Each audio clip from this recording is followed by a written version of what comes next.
माता जी को अशेष कृतज्ञता कि हम लोग सब यहाँ पर इकट्ठा हो पाए। और अगर भगवान का कृपा नहीं होता है तो ऐसा एक सत्संग में इकट्ठा हो पाना भी बहुत ही मुश्किल होता है।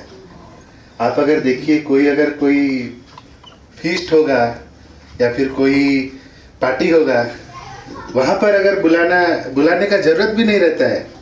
हम लोग खुद से पूछते हैं कि कितना है पैसा, चंदा कितना है, 500 रुपया लो, पहले 500 रुपया लो, हम जाके ठीक टाइम में पहुँच जाएंगे।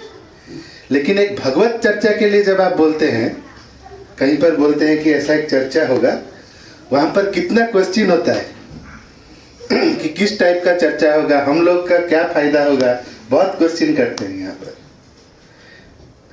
तो इसीलिए जिनके ऊपर वो कृपा रहता है वही ऐसा एक सत्संग में भाग लेने के लिए सौभाग्य उनको मिलता है। तो हमारा जो यात्रा के बारे में बोले, हम लोग सब उड़ीसा से हैं और 15 अगस्त से हम लोग का ये मूवमेंट हम लोग स्टार्ट किए हैं। 15 अगस्त 2021 से कोलकाता से आरंभ किए, फिर झारखंड गए, बिहार गए, बिहार से असम आए, असम से फिर यहाँ पर गए, नागालैंड गए, नागालैंड से अरुणाचल प्रदेश। जब नेक्स्ट कहाँ जाने को होता है हम लोग को कुछ पता नहीं रहता है कि यहाँ से कहाँ जाएंगे। कहीं रहने के लिए मिलेगा कि नहीं मिलेगा पता नहीं रहता है, कहीं खाने के लिए मिलेगा कि नहीं मिलेगा वो भी नहीं पता रहता है।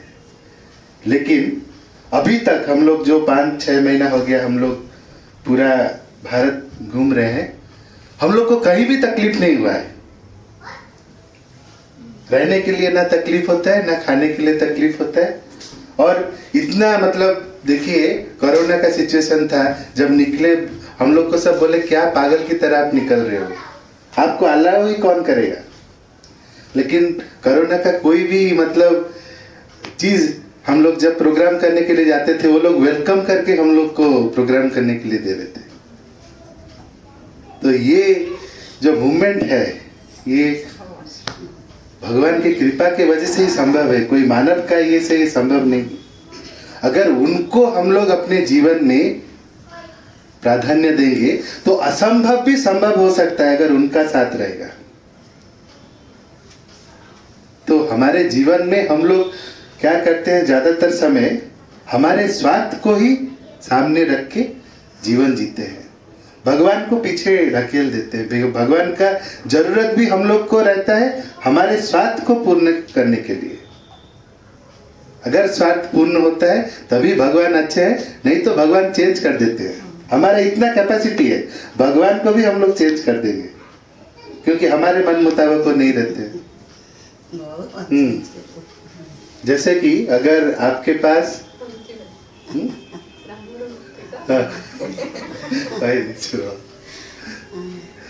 तो ऐसे ही अगर आपके पास 2 टैप है, एक है सोने का टैप और एक है लोहे का टैप, कौन सा टैप आप घर में लगाएंगे, कौन सा टैप आप लेंगे? ऑब्वियसली सोने का। ऑब्वियसली सोने का। सोने का क्यों लेंगे? ওটা যেহেতু লোহার থেকে বেশি ইম্পর্টেন্ট, বেশি মূল্যবান, বেশি মূল্যবান, সবাই সেটাই করবে ন্যাচুরালি।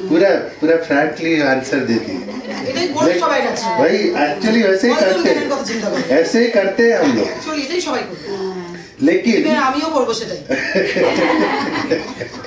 लेकिन वो करने से पहले एक क्वेश्चन पूछना चाहिए कि जो टैप है किस टैप से पानी निकलता है, कौन सा टैप वाटर टैंक के साथ कनेक्टेड है। अगर सोने का टैप होगा लेकिन वो वाटर टैंक के साथ कनेक्टेड नहीं है, उसमें घर में रख के क्या करेंगे, उसको तो म्यूजियम में रखना चाहिए, है कि नहीं। तो वो हम लोग भूल जाते हैं। सिर्फ जो हमारे आंखों में दिखता है कि इसमें मेरा फायदा है, इसमें मेरा स्वार्थ है, उसको ही सिलेक्ट करते हैं। लेकिन वो देखते नहीं है कि वो भगवान के साथ कनेक्टेड हम लोग को करता है या नहीं करता है। जो चीज हमको भगवान से दूर करता है उसको रिजेक्ट करना है। जो चीज चाहे वो जितना भी मुश्किल है, अगर वो भगवान के पास हमको लेके जाता है तो उसी में ही हम लोग का जीवन का आनंद है। जितना भी बड़ा बड़ा चीज है हम लोग को लगेगा कि इसमें मेरा फायदा है, लेकिन अगर वो हमको भगवान से दूर करता है तो वो हमारे हित में कभी भी नहीं रहता है। जैसे एक बार क्या हुआ था आश्रम में, पौंडीचेरी आश्रम में, वहां पर बहुत जन साधक रहते हैं। माता जी जब अपने शरीर में थे, जब उनका जन्मदिन होता है किसी का भी, तो माता जी को वो दर्शन के लिए जाते हैं। पूरा लाइन में जाएंगे, माता जी को दर्शन करेंगे, और माता जी भी उनके लिए एक स्पेशल गिफ्ट रखते थे उनके जन्मदिन में उनको देने के लिए, जिसका भी जन्मदिन होता था उनको देने के लिए। तो वो आश्रम में एक साधक के पास एक बंदर था, और वो बंदर को आश्रम में रहने के लिए माता जी अनुमति दिए थे।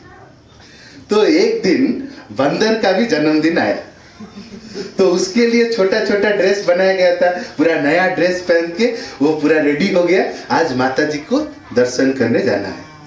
तो दर्शन के लिए क्या रहता है, माता जी के रूम में माता जी रहती हैं, और जिन जिन का भी दर्शन रहता है उनके रूम के सामने वो पूरे लाइन में वेट करके रहते हैं, एक के बाद एक जाते हैं, माता जी को दर्शन करके आते हैं।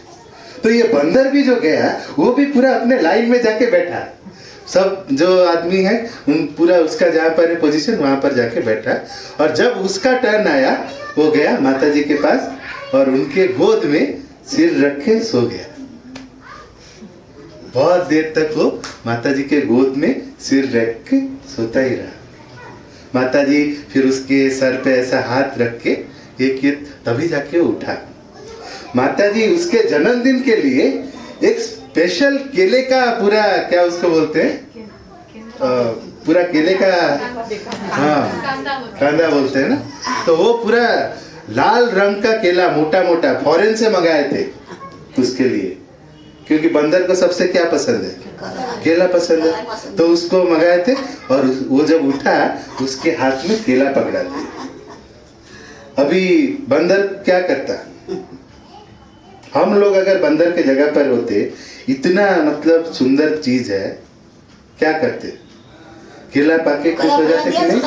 हाँ, तुरंत खा लेते केला। हाँ। हम लोग ऐसे ही करते, भगवान को मानते हैं, भगवान अगर दे देते हम लोग को खुशी, तो पहला चीज हम लोग भगवान को ही भूल जाते हैं।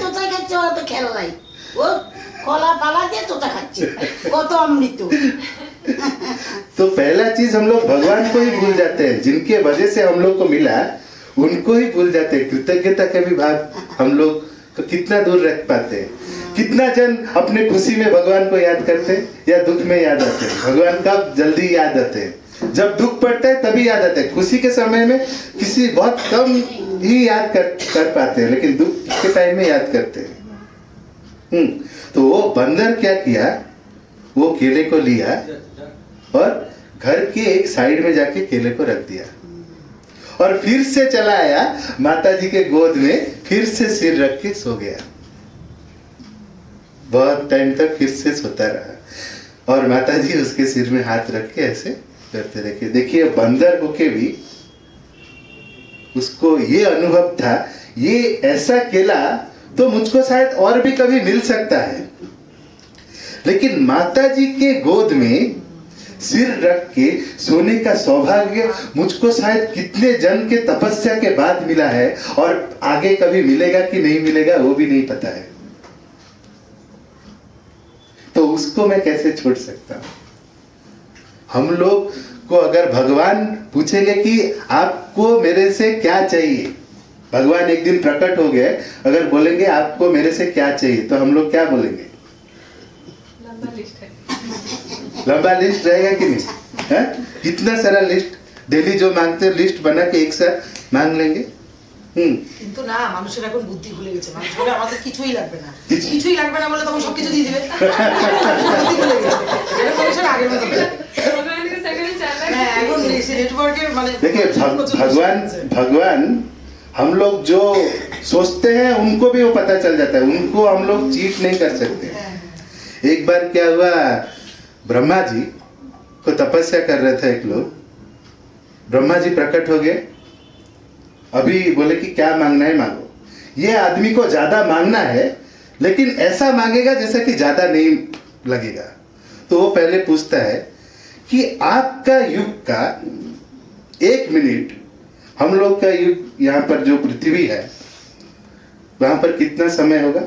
ब्रह्मा जी बोले कि हमारा जो स्वर्ग लोक है वहां पर 1 मिनट पृथ्वी का 1 युग के बराबर है। बोला ठीक है, तो आपका जहां पर आप रहते हैं वहां का 1 रुपया यहाँ पर कितना धन संपत्ति के साथ तो समान होगा। वो बोले कि तुम्हारा वर्ल्ड बैंक में भी उतना पैसा नहीं है, उतना पैसा मतलब हमारा जो 1 रुपया है तुम्हारे पृथ्वी में भी उतना पैसा वर्ल्ड बैंक में नहीं है, उतना बराबर है। बोला कि ठीक है भगवान, मैं आपसे ज्यादा नहीं मांग रहा हूँ, आपका लोग का सिर्फ 1 रुपया ही हमको दे दो। कितना चीटिंग कर रहा है, ज्यादा भी नहीं मांग रहा हूँ, ज्यादा भी नहीं मांग रहा हूँ। तो भगवान उससे भी चालाक है। आप भगवान के साथ चालाकी नहीं कर सकते।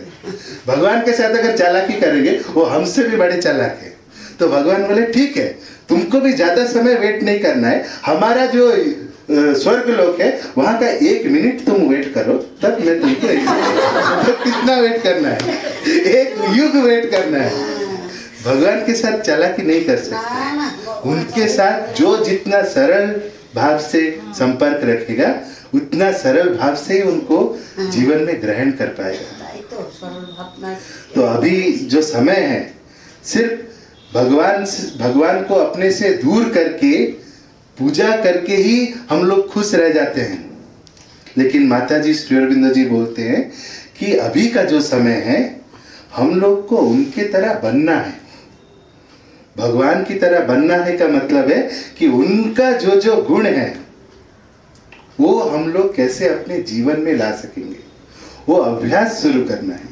तभी जाके हम लोग जो खुशी के पीछे भागते हैं, खुशी नहीं मिलता है तो भगवान को गाली भी देते हैं, लेकिन एक्चुअल खुशी तभी हम लोग को आनंद मिल पाएगा जब हम लोग उनके लिए जिएंगे और उनके तरह बनने के लिए कोशिश करेंगे। तो वो सिर्फ हमको नहीं, हमारे परिवार में भी बहुत बड़ा चेंजेस लाएगा। देखिए आप परिवार में आप जब रहते हैं क्या होता है, एक अगर मूवी देखते हैं पूरा परिवार लोग एक साथ होके देखते हैं। कोई पड़ोसी रहते हैं, अगर किसके बारे में चर्चा करना है कि किसके घर में क्या झगड़ा चल रहा है, कहाँ पर क्या 19-20 हो रहा है, तो कितने सारे जो पड़ोसी होते हैं एकजुट हो जाते हैं बात करने में, और घंटा घंटा समय बीत जाता है, पता भी नहीं चलता है कितना इंटरेस्टिंग डिस्कशन होता है कि नहीं। तो वैसे हम लोग अगर हफ्ते में 1 घंटा एक समय निकालेंगे, हमारे पड़ोसी हो या हमारे घर में जो भी हमारे बेटे हैं या फिर पति हैं, उनको बोलेंगे कि हम लोग तो इतना समय देते हैं, क्या हफ्ते में 1 घंटा हम लोग एक आध्यात्मिक चीज के लिए समय नहीं दे सकते हैं? और वही आध्यात्मिक वातावरण पूरे घर में जो भी व्यक्ति हैं उनके अंदर कितना चेंजेस लाएगा। अभी जो झगड़ा होता है घर में, एक दूसरे को हम लोग समझ ही नहीं पाते हैं। हम लोग बोलते हैं कि मैं जो बोल रहा हूँ वो सही है और दूसरा जन बोल रहा है कि मैं जो बोल रहा हूँ वही सही है, इसीलिए ही झगड़ा होता है। जैसे कि एक छोटा सा बच्चा, वो एक छोटा सा बच्चा वो अपने पिताजी को पूछा कि ऐसा देश देश में झगड़ा क्यों होता है? तो वो उनके पिताजी बोले कि तुम बहुत छोटे हो, समझ नहीं पाओगे, राजनीतिक कारण है, अर्थनैतिक कारण है, देश देश का कितना क्या कारण है, तुम इतना छोटा बच्चा हो, समझ नहीं पाओगे, लेकिन ये सब जान के रखो कि इसी के लिए झगड़ा होता है। तो उनकी माताजी जो घर में रसोई कर रही थी वो बाहर चली आई और आके बोले क्या इतना बड़ा बड़ा बात बोल रहे हो, राजनीतिक कारण, अर्थनैतिक कारण, जो सहज भाषा में समझाओ ना कि झगड़ा क्यों होता है। तो उनके पिताजी बोल रहे तुम कौन होती हो बोलने वाली, तुम तो रसोई कर रही थी, तुमको कौन बोला इतना चीज बोलने के लिए? वो बोल रही है कि मैं उसकी माँ हूँ, मैं उसकी माँ हूँ। तो उसके पिताजी बोले तुम उसकी माँ हो तो क्या हुआ, मैं उसका बाप हूँ। तो छोटा सा बच्चा बोला मैं समझ गया कि झगड़ा क्यों होता है और आपको बोलने का जरूरत नहीं है झगड़ा क्यों होता है, मैं समझ गया। झगड़े का कारण है मैं, सिर्फ मैं। और वहां पर मैं की जगह अगर हम लोग माँ को रख पाएंगे, भगवान को रख पाएंगे, तभी हमारे परिवार में शांति आ पाएगा।